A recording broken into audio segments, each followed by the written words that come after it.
ప్రస్తుతం చూస్తున్నట్లయితే ఇప్పుడు ప్రతి ఎటుపక్క చూసినా ఈస్ట్ వెస్ట్ నార్త్ సౌత్ ఎటు చూసినా సిద్ధం సిద్ధం ఆ మీనింగ్ ఏంటమ్మా?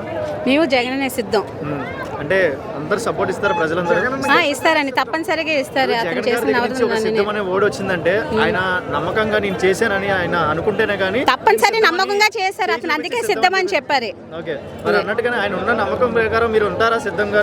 సిద్ధంగా ఉంటాం సార్. ఆయన గెలిపించుకుంటారా? గెలిపించుకుంటాం.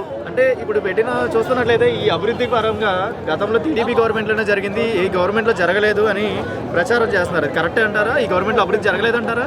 లేదు సార్, జరగలేదు. మన అభివృద్ధి అంతా జగనన్న గారు ఎన్నో అభివృద్ధులు చేశారు.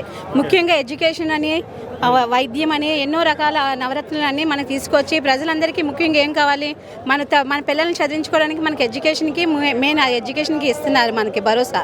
తర్వాత విద్య, మనకు ఆరోగ్యానికి ఇస్తున్నారు. ప్రతి దానికి నేనున్నానని చెప్పి ఒక అండగా అతను ఉన్నారు. నేను ఒక అందులోని ఒక భాగ్యురాలని. మా ఆయన గారికి జగనన్న గారు అదే దీని మీదే ఆరోగ్యశ్రీ దీని మీదే మేము క్యాన్సర్ ఆపరేషన్ అని, స్టంట్ ఆపరేషన్ అని చేయించాం. ప్రతి దీనికి మేము అనుకుంటున్నాం మా పిల్లలు చదివిన టైంలో జగనన్న గారు లేరు, ఉంటే మాకు ఇంకా మా పిల్లలు ఇంకా అభివృద్ధి అయి ఉంటారని మేము అనుకుంటున్నాము. ఇప్పుడు చూస్తున్నట్లయితే సొంత చెల్లెలు షర్మిల కాంగ్రెస్ లో జాయిన్ అయింది. జగన్ ఒంటరిగా ఉన్నాడు, సింగిల్ గా ఉన్నాడు, ఫ్యామిలీ సపోర్టింగ్ లేదు. గెలుస్తాడా? జగన్ సింగిల్ గా ఉన్నా ఎప్పుడైనా రాజేనండి, పులి పులే.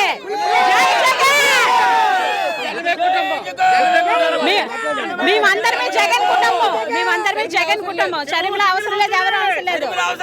సిద్ధంగా ఉన్నారా మరి? జగన్ తప్పనిసరిగా గెలిపించుకుంటాం. జెండా